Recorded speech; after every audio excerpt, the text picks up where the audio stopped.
Hello, I'm Monsignor Charles Minor. And I'm Sean Hughescamp. Welcome to this very special edition of Reel to Reel. It will be very special, Sean. We're going to visit the Holy Lands. I've been there, and it will be a pleasure to relive that experience as we visit Bethlehem, Galilee, and other places where Christ lived his life. And we'll have a personal profile of Teddy Kollek, a man who has seen several wars and years of conflict as the mayor of the holy city, Jerusalem. So call your friends, go get the kids, and stay with us tonight for Reel to Reel.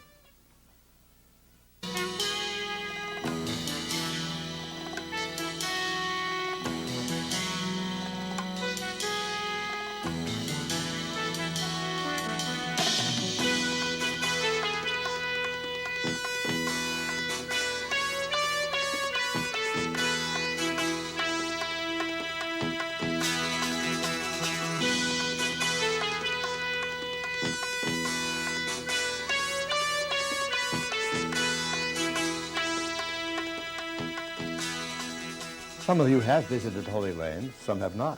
Others never will. But whatever category you find yourself in, I'd like you to sit back and enjoy this view of the Holy Land.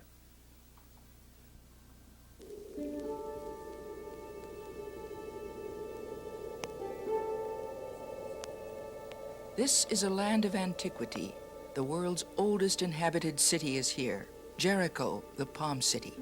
The oasis sighted by Moses during biblical times still thrives, a green spot in the brown Judean desert. Rulers in this land have not been as constant.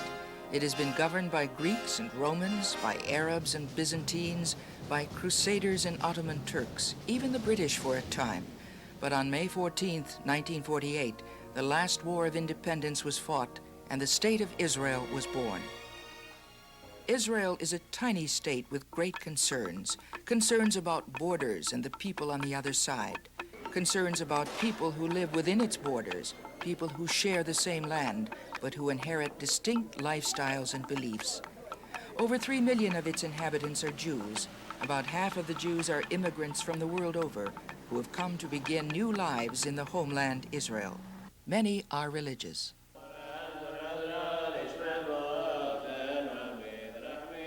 But over 500,000 Israeli citizens are non-Jews, Syrians, Druzes, Arabs, Greeks, Bedouins who still roam the desert.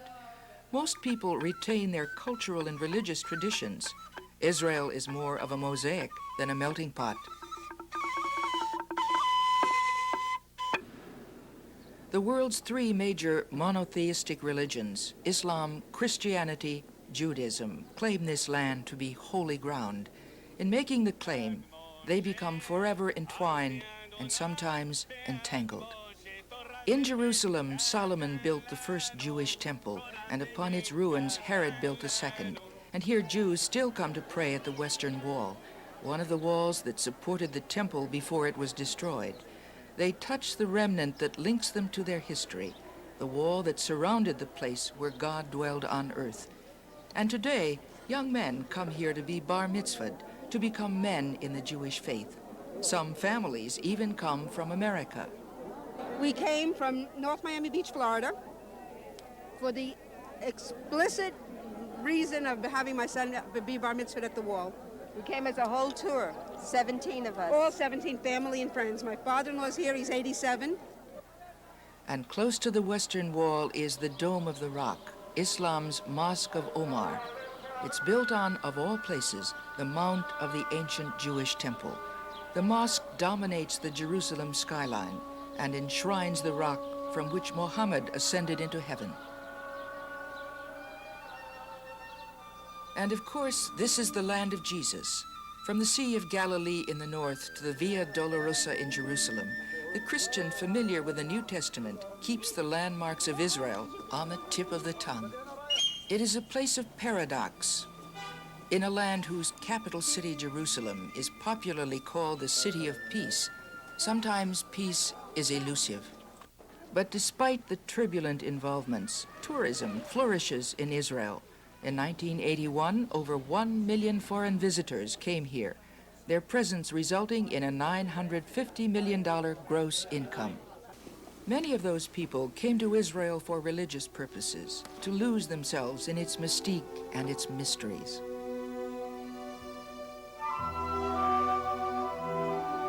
But for the Christian, perhaps the pilgrimage might best begin in a small town in the Galilee region in the north, a town called Nazareth. Today it's an Arab town whose 56,000 residents are primarily Christian, with many Muslims and Jews.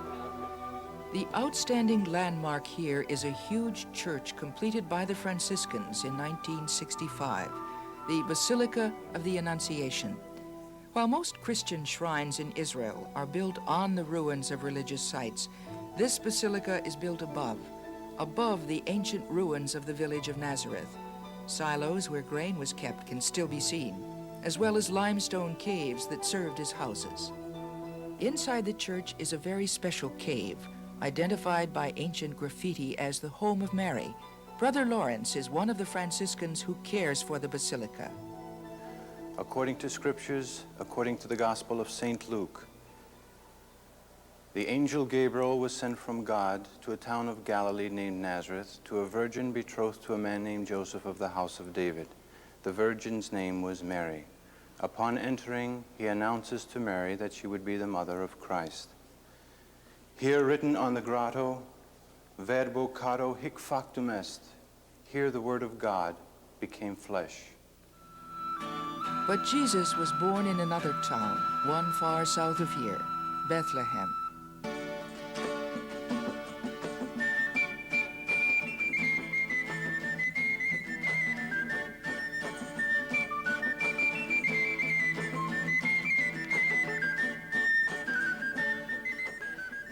Manger Square is the open space in front of the Church of Nativity. To enter its door of humility, visitors bend low.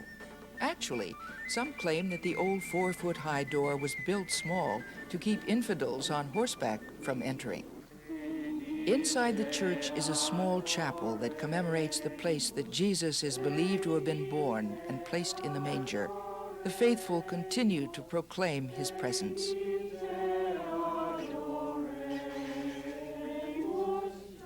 Jesus was born in Bethlehem and probably spent much of his childhood and young adulthood in Nazareth, but he centered his teaching ministry elsewhere, in a most beautiful region along the Sea of Galilee.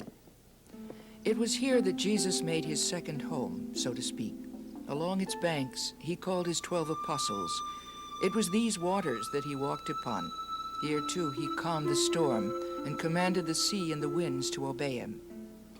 Perhaps the most striking Christian shrine in the area is the church on the hill that marks the place where Jesus delivered his most well-known sermon.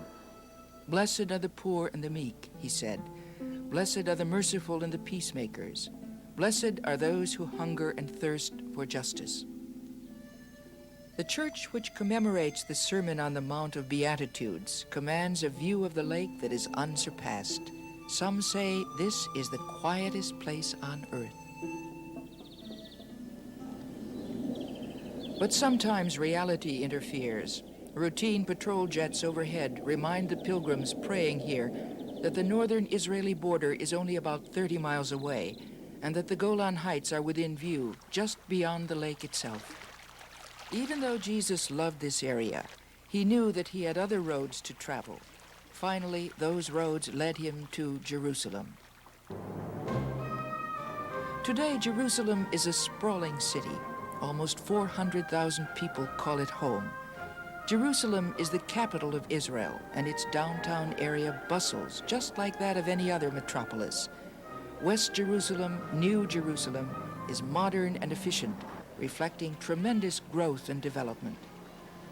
The old city of Jerusalem, that section within the ancient walls built 4 centuries ago by Suleiman the Magnificent, has seen growth also.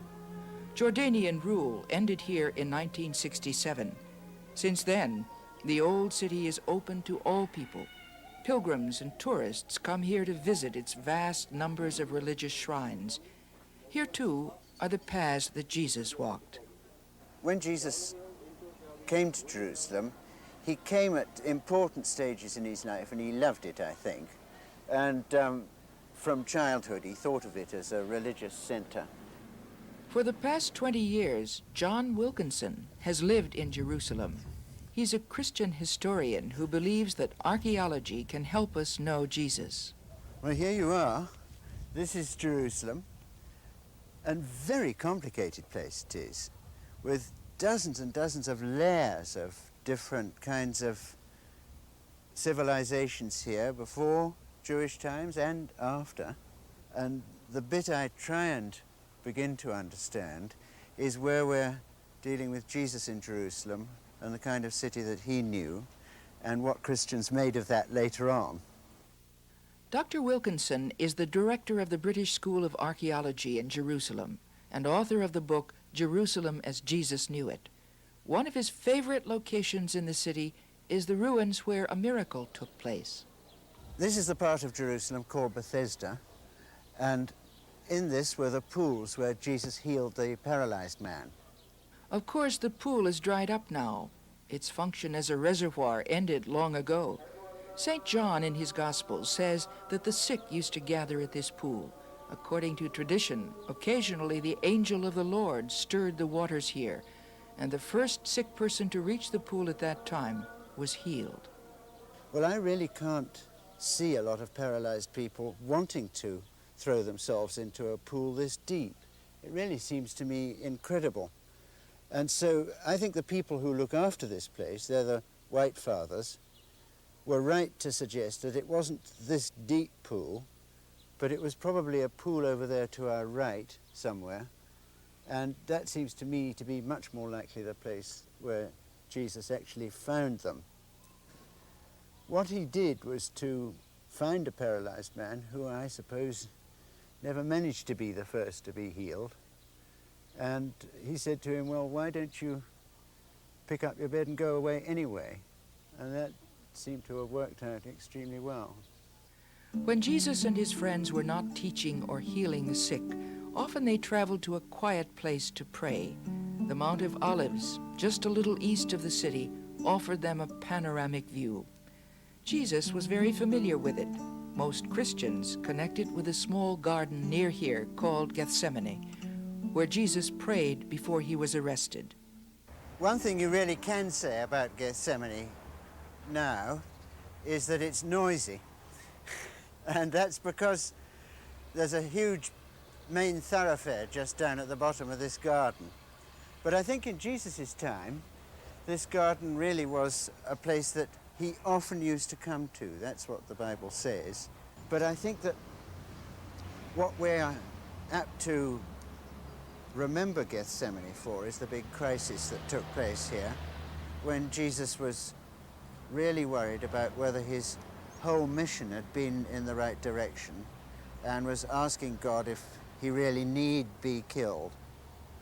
And inside that church is where Christians have remembered that last big critical prayer of Jesus and the tremendous worries about what was going to happen the following day.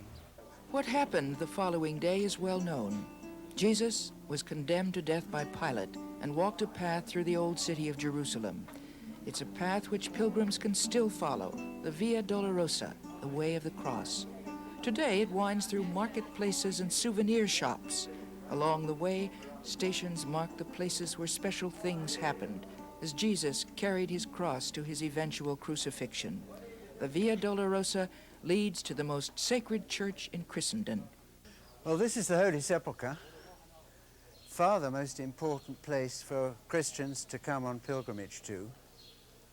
And inside that church, there's the place where Jesus rose again from the dead, and near that was the place where he was crucified. Inside, the church is dark and divided. Each area is administered by different religious rites. The stone of unction is seen first. It marks the place where Jesus' body was anointed with oils after it was taken down from the cross. Not far from that stone is a high domed chapel with 2 chambers.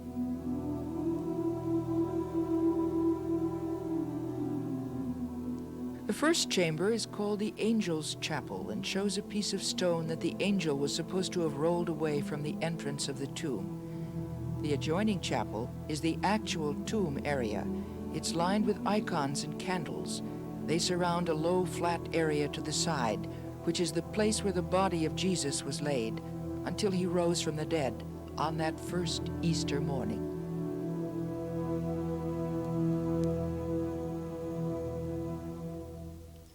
And so for me, I'm not surprised that this is the high point of Christian pilgrimage for so many millions of people who've come here, and the place where they come to pray about the crucifixion, and then finally to remember Christ being raised again from the dead. And in the middle of the mysteries, life continues here in what was once called the Promised Land. The 34-year-old state of Israel carries its ancient history into the 21st century. It's a modern version of long ago, with more sophisticated conflicts and passions, beliefs and paradoxes.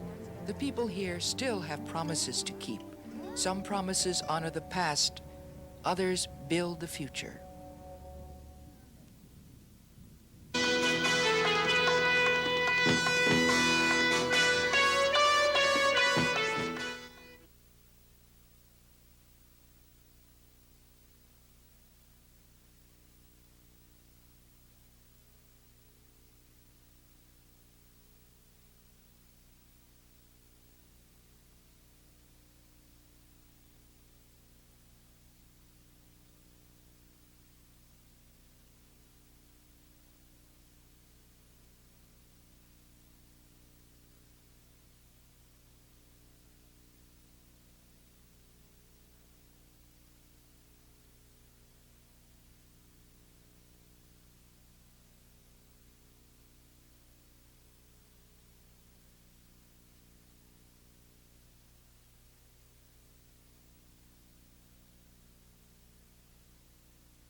Teddy Kollek is in an unusual position.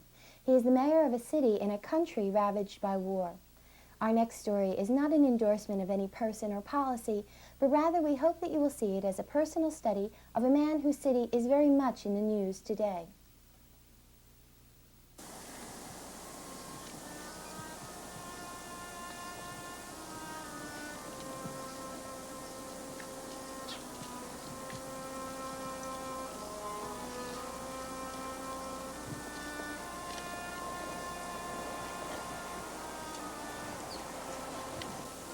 He was a pupil in one of our best schools here, volunteered for the Air Force and fell in battle a couple of days ago. I knew his parents, I didn't know the boy, no. But Teddy Kollek, the mayor of Jerusalem, was present at the funeral. It was one of the first things he did after landing in Tel Aviv that day, completing a 10-hour transatlantic flight home to Israel, on top of a grueling week of fundraising in New York. But his presence here was not a political gesture. Even though he's been mayor of Jerusalem for the past 17 years, he sees himself as a city manager and not a political person. The people of Jerusalem are his extended family, and everything the 71-year-old man does seems to be done for them and for their city.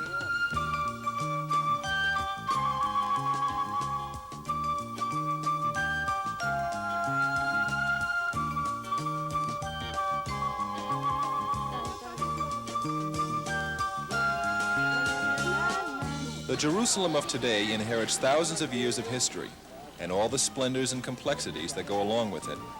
Relatively speaking, it's a small city with about 400,000 residents, but it's a city that really belongs to the world, simply because of the events that have happened here throughout its thousands of years of existence. The world's holiest city demands constant care and attention from its very busy mayor. You know, this is like a garden. You have to weed it all the time, and you stop weeding a garden for a day or for a week, and all the weeds will grow up, and you won't see anything of the garden. So the success is always a temporary affair, and you have to work at it all the time to keep it going. I regard boredom as the most deadly of sins, and at least in Jerusalem, you never commit that sin. He's been tired, but seldom bored. Even during his childhood in Vienna, he was an active member of the Zionist youth movement. Finally, after years of waiting, he immigrated to what was then called Palestine, now Israel. In 1937, he helped to begin a kibbutz, a communal farm, to revitalize the land around the Sea of Galilee. Teddy Kollek not only remembered these pastoral ideals when he became mayor of Jerusalem, he also put them into practice. Today, Jerusalem's new parks and green spaces are proof. This is a city that is beautiful because it's built on hills and it's varied, but if for the first time in history it will become a green city and of the same type of trees that we were accustomed to here. The olive trees and the cypresses and the cedars. Well, I have a probably mistaken opinion that when the trees grow up and give shade, the volatile people of Jerusalem will quieten down a bit. Maybe they will or maybe they won't. But meanwhile, it's beautiful. Now, the unsightly television antennas versus Teddy Kollek, the mayor, is a battle that still rages. But Teddy has other victories. Construction and reconstruction are booming in Jerusalem. From the new high-rise apartment buildings and business complexes to the reconstructed Jewish quarter in the Old City, all are signs that Jerusalem is alive and thriving. The Old City is even getting a new sewerage system. Well, this was a city that was, for hundreds of years, neglected by everybody. You know, everybody relied, as far as Jerusalem was concerned, on prayers. Prayers are very important, but you can't build a city with prayers. You have to do something about it. At the other hand, it has a great name. Many people would like to be identified with Jerusalem. And so it wasn't too difficult to suggest to people that they should do something to make up for these hundreds of years of neglect. So Teddy Kollek, master fundraiser that he is, initiated scores of projects to improve Jerusalem. He had already helped to establish the Israel Museum in 1965. He still visits it almost every day and delights in the people that go there, no matter if they come to see what the museum has to offer or to offer a part of themselves to the museum. On this occasion, youngsters were honored as prize winners in a worldwide contest to draw their ideas of Jerusalem. The young people came from 17 countries, and they brought their artwork with them.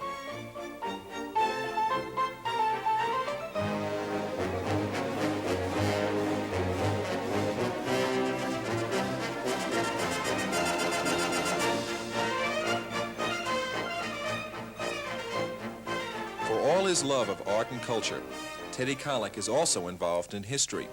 He's seen much of it in the making. David Ben-Gurion, Israel's first prime minister, was a friend of his. And although Teddy describes his own role in the foundation of the State of Israel as minor, he observed it all from close by. The Jerusalem Teddy became mayor of in 1965 was no less involved in history. It was a divided city, ruled by two powers. The municipal building where Teddy's office is still located faced a wall, at that time built on this street. It divided the Israeli section of Jerusalem from the Old City, then controlled by Jordan. City Hall was not a very safe place to be. When the city was divided, that was occupied territory over there, and this is where you... Go down to the terrace below this, there we kept all the shot marks. On this side too? Yeah, on this side here, because we are shot at all the time. We just have to walk out there and look at it. Now, why did you not want to reface that? Because we want to remember and we want to show to people what it was like when it was divided. It's one of the many things that encourage you to remember. It's one of the many symbols in the city. And the symbol remains. Even though the wall that blocked entrance to the holy places was torn down after the Six-Day War in 1967.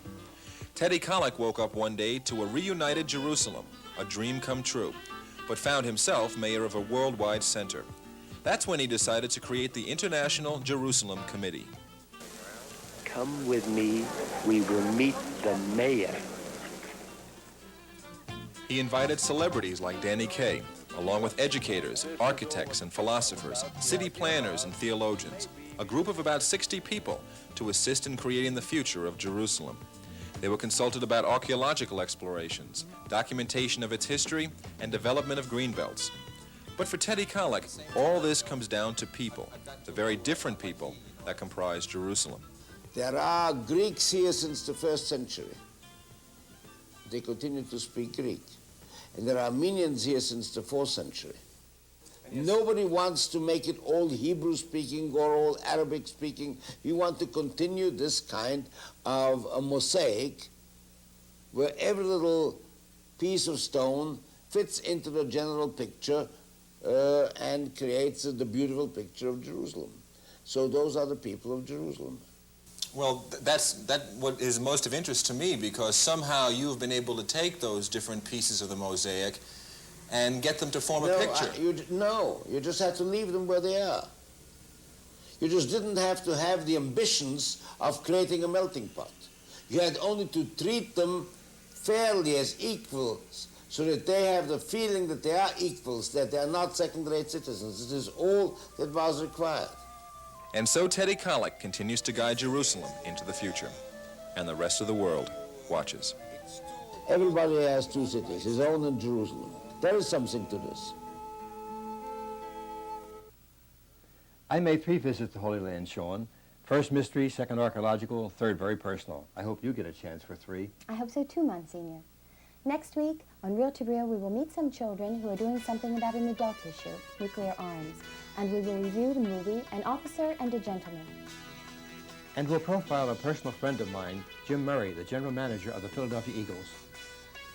Join us. Goodbye, and God bless you. Good night.